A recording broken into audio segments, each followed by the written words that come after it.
So we are just less than a week out from UFC 267, a numbered UFC event with championship fights just like any other pay-per-view, except this one is coming free since it's just 1 week before UFC 268. So that's great. We're pretty much getting a free pay-per-view.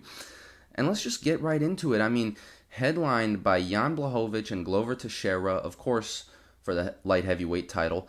Co-main event between Cory Sandhagen, coming off of a very controversial loss that most think he probably should have won against TJ Dillashaw. He's going to be fighting Petr Yan for the interim Bantamweight championship. And then, of course, Islam Makhachev fighting Dan Hooker.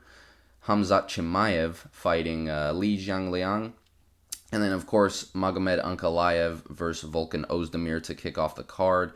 And, of course, plenty of other great fights on the card, on the prelims as well. Amanda Hebos and Virna Jandiroba and many other great fights as well. But to just get right into the main event, I mean, Jan Blachowicz coming off of his first title defense against Israel Adesanya, which is obviously a huge victory. The only person to ever defeat Israel Adesanya in an MMA fight. And he did so very convincingly for his first title defense. So it doesn't get much better than that if you're Jan Blachowicz. I mean, obviously knocking out Dominic Reyes to win the title, knocking him out in an emphatic fashion. So, I mean, Blachowicz has got to be the favorite in this one, just out of strength of resume, recently at least. I mean, he's been beating some tough guys. But Glover, man, on a 5-fight win streak, coming off the big rear naked choke submission win over Thiago Santos.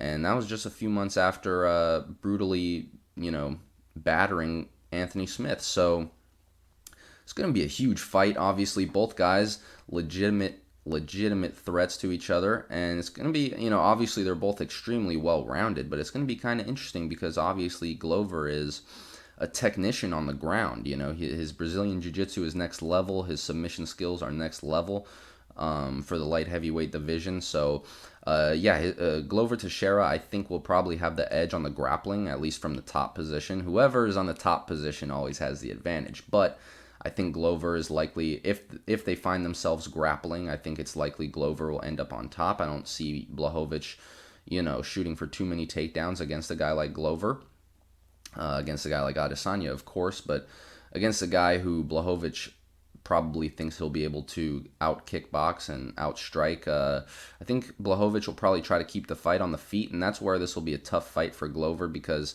man, Blachowicz is quick. He's very, very technical, very doesn't make many mistakes, doesn't take too high of risks, has very good risk management, I should say, and he thumps, man. He hits with power when that if he cracks that jaw, I mean, it's good chance you're getting hurt, So I think Blachowicz ultimately has kind of the advantage in the striking. I would be very surprised to see Glover, outstrike Blachowicz. Pretty much, I think Glover's going to have to get this fight to the ground to win. And it'd be nice for him to get a finish because I really don't see Glover, taking Yan down round after round.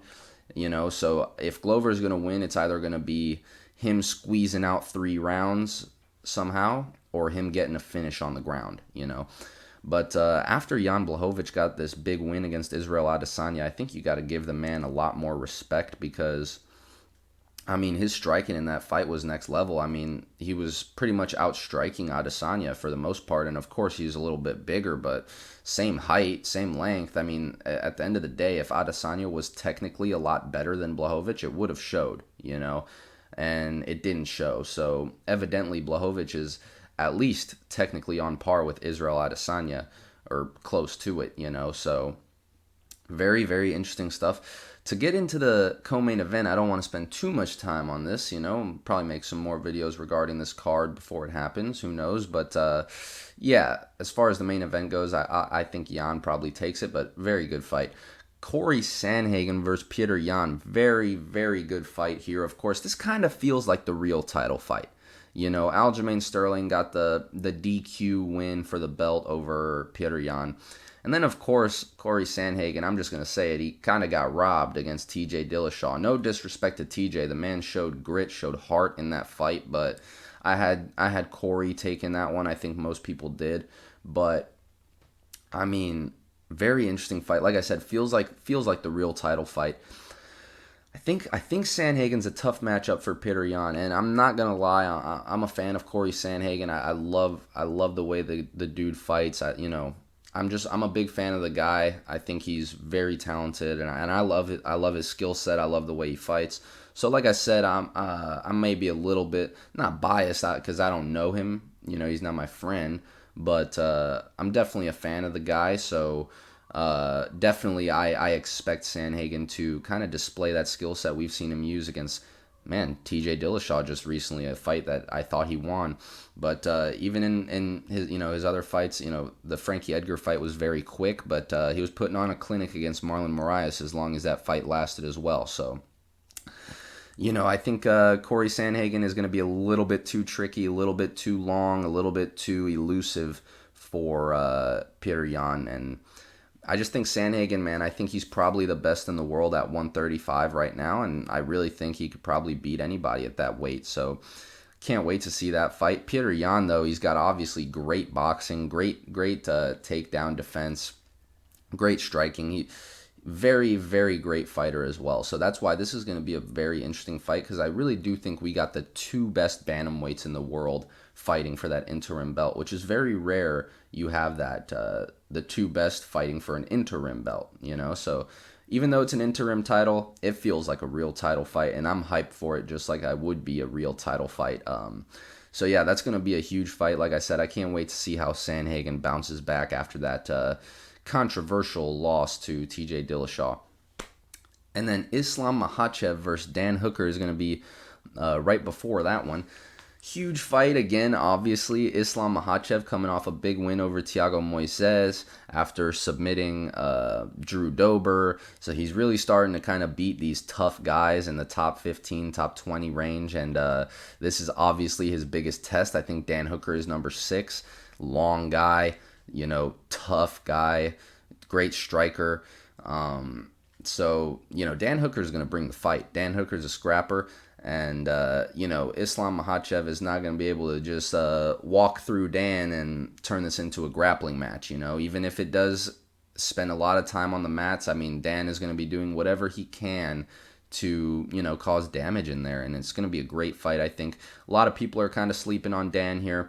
It's hard for me not to pick Islam. I mean, he's pretty much out-wrestled everybody and everybody that he's fought. And Dan Hooker's not known for having the greatest wrestling. He did just use a lot of offensive wrestling in his recent victory over Nasrat Haqparast, but he's not really using offensive wrestling against the best guys in the world that he's fought. So I think obviously Hooker's idea is going to be to keep this fight on the feet, and obviously get back to his feet if he gets taken down. And who knows, he might try to implement some offensive wrestling. I just don't know how much success he'll have with that. Obviously, Makhachev is a very seasoned wrestler, so I think ultimately at the end of the day, Islam's wrestling is just going to be a little bit too much for Dan to handle. I think it's going to be a little bit too high of a pace for him, Obviously, I'm sure he's a tremendous grappler, but I think Islam might just be, a half step ahead of him, making him kind of work on the ground. And I think it'll probably go to a decision. I don't see Dan getting submitted, but if Islam wins by submission, that's huge. That is huge. Or ground and pound, or however Islam, if this fight gets finished, that is huge for the winner.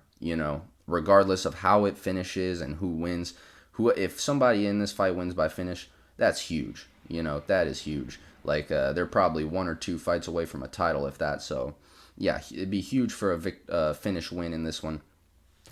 And then just the last fight I wanted to briefly touch on, Khamzat Chimaev versus Li Jiangliang. Obviously, Khamzat Chimaev has been out for over a year. He fought 3 times in 2 months, blew everybody away. 3 fights, total of like 5 minutes in the octagon. He finished everyone in like 1 round and, blew everybody away. And then he got this COVID, got the long hauler COVID, and he's been out for a long time.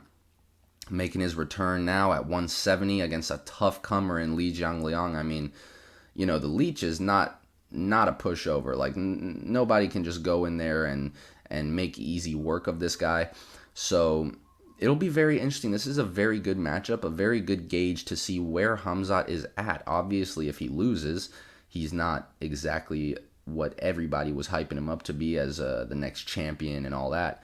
But if he goes in there and wins, especially if he wins by finish or makes easy work of the leech, I mean, we're talking about definitely a future title contender. And of course, he's not going to get a title shot after a win here. But if he gets a win here, I could definitely see him, fighting a guy like Gilbert Burns or, the loser of Covington Usman if they don't run it back for a trilogy if Covington wins and that kind of thing. So I definitely think if Khamzat gets the win here, he, plummets himself right into that top 5 area. I mean, the guy's already got so much hype. And to be fair, it's for good reason. He got 3 quick finishes in 2 months. I mean, that's unheard of, and it was in dominant fashion. So it'll be very interesting to see Khamzat's approach in this fight. Obviously, his first 2 fights at Fight Island were very wrestling heavy. And then his 17-second knockout win over Gerald Meerschaert was obviously just one right hand. So it'll be interesting to see if he goes in with a kickboxing approach, a wrestling approach, or if he just tries to mix it up and take whatever his opponent gives him, which I have a feeling will be the case. But yeah, so let me know what you guys think of all those fights. If you like this video, leave a like. Let me know what fight you're looking forward to most. Definitely, I think I'm looking forward to seeing Khamzat get back in there. But for me, the interim bantamweight fight is definitely the one I'm looking forward to most. But like I said, it's going to be fun to see Khamzat get back in there as well. So yeah, subscribe for more videos like this one. Leave a like if you like this video. Like I said, let me know down in the comments what you think, what fight you're looking forward to most, how you think it'll go down. And thank you very much for watching.